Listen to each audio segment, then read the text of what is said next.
வணக்கம். இப்போ நீங்கள் பார்த்துட்டு இருக்கிற எந்த இடங்கன்னா போச்சிநாயக்கம்பாளையம். இது எங்கே இருக்குதுன்னா குன்னத்தூர்லேருந்து கோபி ரோட்டில்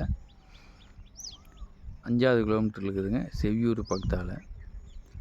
அதுலேருந்து உள்ளே வந்தால் மாமரத்துப்பாளையம் போகிற ரோட்டில் ஒரு கிலோமீட்டர் தொலைவிலே இருக்குது. 36 சென்ட் ஒரே இணையாக இருக்குது. 4 பக்கம் ரோடு, வடக்கு கிழக்கு மேற்கு தெற்கு 4 பக்கம் ரோடு.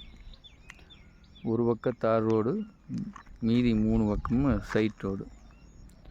அருமையான செம்மண் பூமி. ஒரே இணையம் 36 சென்ட். மிக மிக குறைந்த விலை. ஒரு சென்ட் விலை 99,000 மட்டும்தான். கோபி மெயின் ரோட்லேருந்து கரெக்டாக ஒரே கிலோமீட்டர். அருமையான இடம். ஒரே இணையம் 36 சென்ட். நாங்கள் 4 பக்கம் ரோடுங்க. தேவைப்படுற கீழே இருக்கிற நம்பருக்கு கான்டாக்ட் பண்ணலாம்.